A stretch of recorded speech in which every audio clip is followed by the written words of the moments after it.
Good morning, everybody on YouTube. This is Rick Thomas from Obsolete Video Services. Hey guys, I thought I would answer some questions. I did get several emails. I do try to respond as many emails as I can, but generally I like to post videos because most of you people all subscribe and you can actually get your answer to what Obsolete Video Services does. All right, guys. As you can see on my main PC recording system, which is my main computer, we're doing a test capture of a Bozo show from WGN Master that I saved not too long ago, and I'm just capturing it on the main capture screen to give you guys an example. Now this is a PC computer. Now PC computers is MPEG-4, all the standard codecs that most people would normally use on just PC recordings. But there's a lot of people out there who use Mac computers, and they prefer professional ProRes files. Now, ProRes is a very high quality file, and it's extremely high quality for people in video production editing. Final Cut Pro, all the high end editing softwares that people use. All right, now ProRes is a very good file, and it's used by the broadcast industry as well. PC files are not as much used by the industry, especially television industry. Like I said, if you submit something to like a TV station or something like that, they would prefer something that's Apple product related files like ProRes. Like if you want to submit something that's on an MPEG-4, a lot of TV stations wouldn't even accept it. That's my experience. I'm not saying that all of them do it, but when it comes to broadcast television, most people prefer Apple Mac product editing software files like ProRes. So anyways, here we are capturing to my computer to give you an example of what you can do to a PC. But also over here we have the Apple ProRes recorders, which we have a hyperdeck, which is right here, which I can use for the standard hard drive recordings to ProRes. But I just recently got these video assist recorders that are used on professional camera systems or camera rigs that record to ProRes to an SD card similar to this.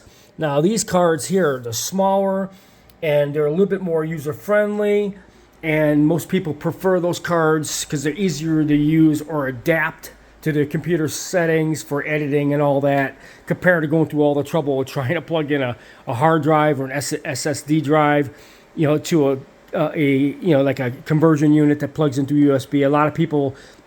I'm finding out a lot of people don't even have those, and it's just a real hassle for them to use the hard drives off of the ProRes Blackmagic hyperdecks. So I do get people who ask for those, but it's getting to the point where more people are asking for the SD card ProRes, which is a very small size, and you're able to keep track how much time you have on those, and they're compact and are smaller to use for production editing. Anyways, as you can see, we have a hyperdeck ProRes recorder, and we have what's called video assist ProRes recorders. These are used in the broadcast television industry. They're used on cameras, camera rigs, people shooting, like streaming and stuff. These are very expensive units. People use these for streaming, recording, you name it, but mostly for the professional broadcast industry, where people would go out and do video production shoots and be able to record the ProRes and monitor it at the same time. Well, we recently just picked up two of these machines, or two of these recorders. These are ProRes. They're 3Gs, which is all you need for like analog video such as this, which is all Obsolete Video Services really does, is analog video. So you don't really need to go to these crazy large files. You want to kind of stay away from that, because if you're going to go to editing production, with a ProRes file, you want to start with the standard recording, the file it actually was recorded in, because a lot of people out there don't like stretched video and all that kind of stuff. Plus, if you're doing mastering or archiving, you want to keep it the same frame ratio. This is a 4.3 720 by 480, which is what you want to keep it at, since that's what you're mastering off of all this vintage video equipment. But I had some questions about the ProRes that people asked me about. They asked me, basically about these these converters. Now, this is a Black Magic mini converter, analog to SDI. You could still get these guys. You can go on eBay and find them. I mean, they're not cheap. I mean, they are kind of expensive, but you really do need these. These are what you want to find, especially if you're doing analog production capture to ProRes. These will save your ass. You definitely do need these because most analog video equipment, older equipment and stuff like that, like I said, didn't have any SDI outs, and most old video equipment doesn't even have time-based correctors. So what I did is when I built my system, I ran all my analog through an SDI conversion box, so that way I could capture directly to ProRes recorders like this using time-based correction, which is what I do on all my production work for all my customers. I could go through my time-based corrector, my switcher, and through an SDI conversion, analog SDI conversion box to 3 ProRes recorders, the Blackmagic HyperDeck, or these Video Assist recorders, which I really love, that can record the SD cards. These things are kick butt. I mean, they're just unbelievable recording units. They do unbelievable high-quality ProRes files.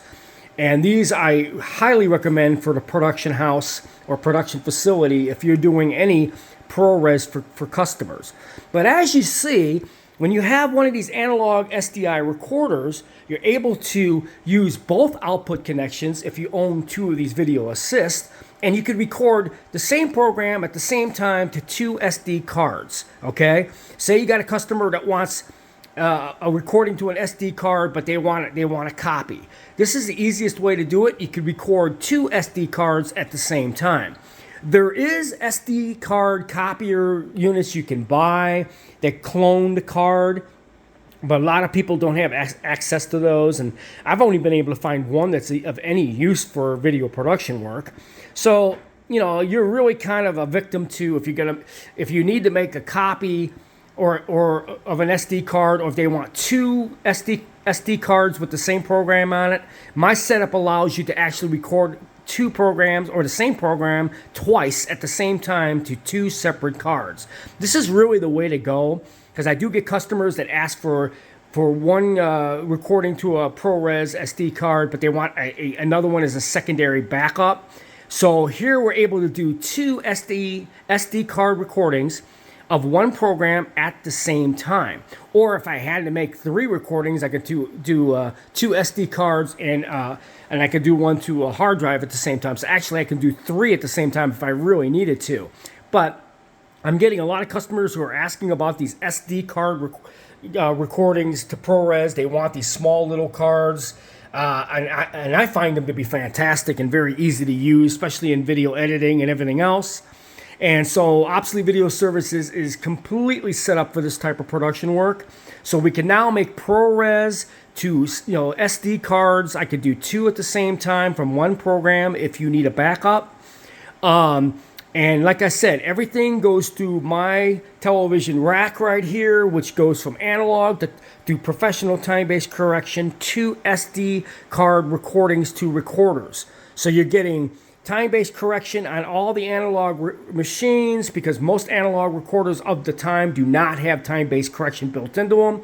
And a lot of these older video equipment units do not have SDI outputs. They only have analog outputs. So having an SDI analog converter, doing it my way, is really the best way to get the highest professional video recordings you can get from standard analog recordings like 1-inch Type C, or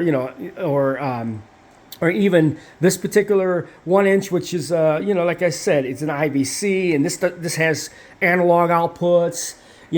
Some of the late editions of the Betacam SP and high definition HD cams, they do have SDI, so you can go directly from those decks to the recorder. You really don't need to use a time-based corrector on that type of situation. If your video equipment does not have SDI output, but that means it's got a digital signal, but that means it has some type of time-based correction built into it. You can get around with not using a time-based corrector.